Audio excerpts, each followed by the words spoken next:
There's a new predator in the European skies, sleek, sharp, and smarter than anything its rivals expected. Sweden's Saab JAS 39 Gripen E, codenamed Gripen, isn't just another fighter jet. It's a statement that innovation can outthink brute power. Unlike the towering budgets behind the F-35 or the Typhoon, the Gripen was born out of necessity, to do more with less. It's a cost-effective, multi-role fighter designed to survive and dominate in the harshest, most unpredictable conditions. Air-to-air dogfights? It's a master. Air-to-ground strikes? Surgical. Reconnaissance missions? Swift and invisible. This isn't just theory, it's a jet built to adapt. At its heart lies the General Electric F414G engine, raw American power fused with Swedish engineering precision.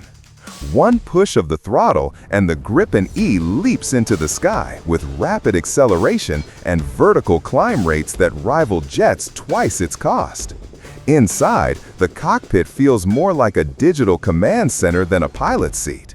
A massive panoramic display fuses real-time data from every sensor, radar, and satellite, giving the pilot not just sight, but strategic vision. It's not about who flies faster, it's about who sees first and reacts smarter. And speed? At Mach 2, nearly 2,130 kilometers an hour, the Gripen can cross the distance between London and Paris in 10 minutes flat.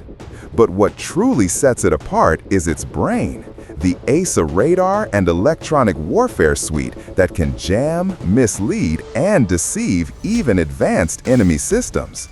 But what happens when this Scandinavian marvel, built for defense, becomes a weapon in a war that's redefining Europe's security itself?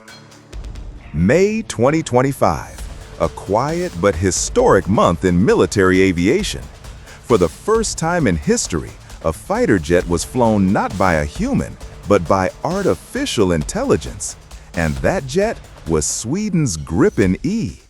They called the AI pilot Centaur, a name that perfectly fits its purpose, part human, part machine.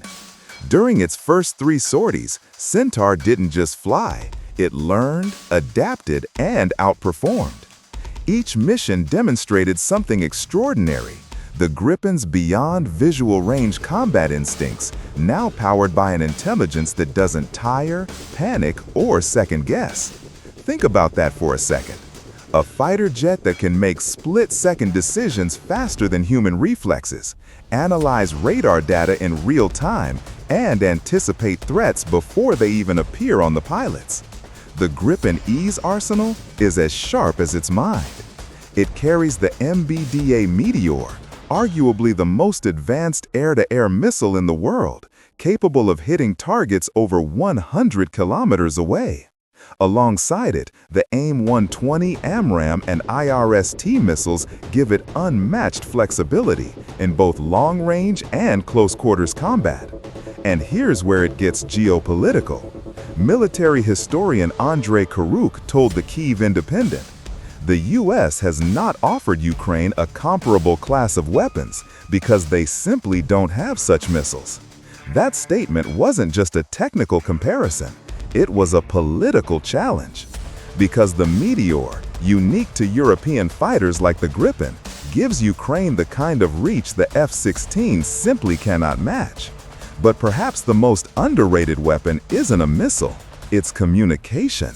Sweden's information exchange system allows Gripens to share real-time data faster and more securely than the US Link 16, which, notably, was removed from Ukraine's F-16s at Washington's insistence.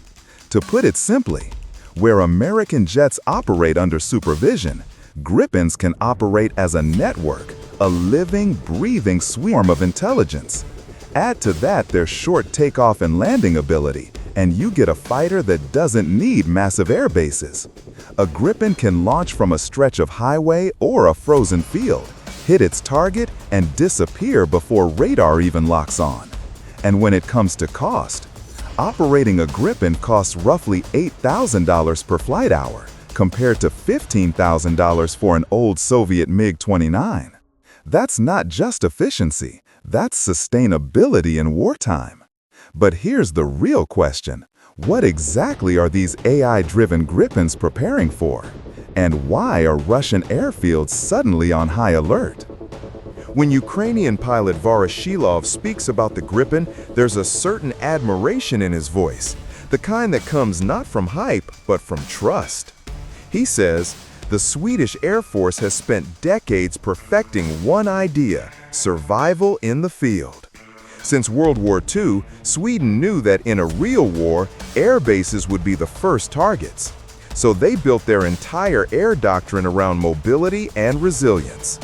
Jets that could be maintained anywhere, even by conscript airmen using only basic field tools. That philosophy lives on in the Gripen E. It's a jet that doesn't need luxury hangars or perfect concrete strips. According to defense analyst Peter Layton from the Royal United Services Institute, the Gripen is designed for field operations. It can take off and land from highways and basic airstrips. The F-16 simply can't. And that difference could determine who lives and who doesn't in this war. Because in Ukraine, runways are death traps. Russian drones and missiles constantly hunt for stationary targets, especially aircraft on the ground. Every minute a jet spends refueling or being serviced is a minute it could be destroyed. That's where the Gripen becomes a game changer. With its short takeoff and landing ability, it can operate from anywhere. A stretch of road, a rural highway, even a concealed grass strip near the front line. And once it lands, it's fast. Ukrainian pilot Voroshilov says that under ideal conditions, a Gripen can be refueled, rearmed, and ready for another sortie in just 10 minutes. 10 minutes! That's less time than it takes for a Russian missile to re-enter Ukrainian airspace. And now, as Ukraine's skies grow darker, its pilots know one thing. The wars of tomorrow won't just be won by who has the most jets, but by who can keep flying when everything else is burning. But here's where it gets even more dangerous.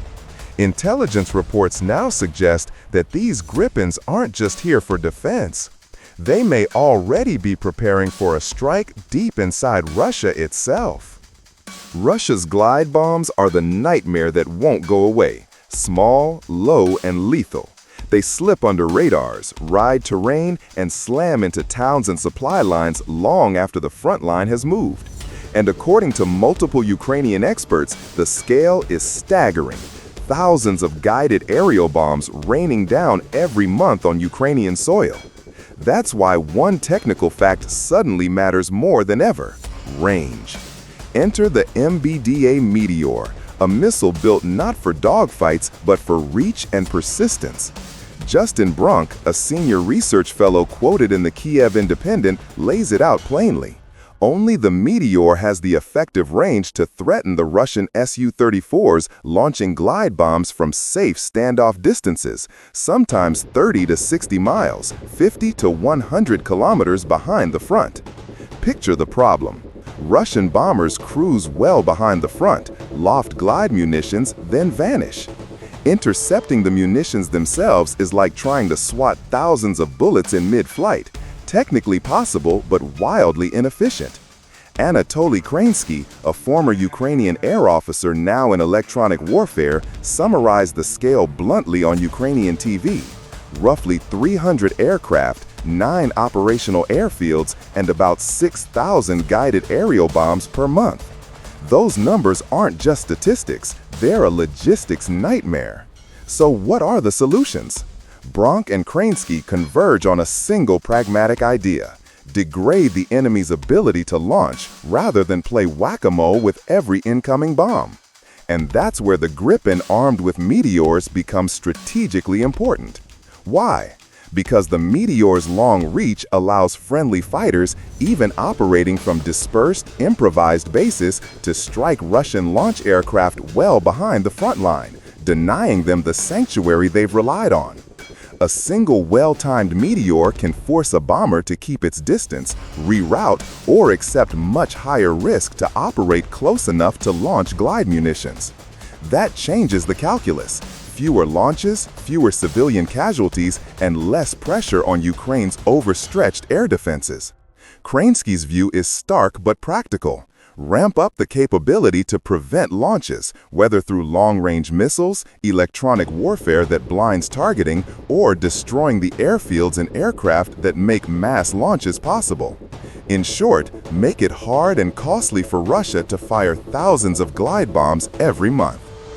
To stop Russia's air onslaught, firepower alone isn't enough. What Ukraine needs now is an integrated air component, a layered system that can see, decide, and strike before the enemy even knows it's being tracked. That's how Ukrainian defense analyst Anatoly Krachinsky framed it. For effective counteraction, you need aircraft capable of launching missiles from beyond 185 kilometers, supported by airborne early warning systems that can detect, identify, and target simultaneously. In simple terms, Ukraine doesn't just need jets, it needs eyes, brains, and fists in the sky working together. Krachinsky points to systems Ukraine already uses: Storm Shadow, ACACMs, and the JASSM missiles for incoming F-16s. Together, these weapons can carve out a 300-kilometer strike zone along the front.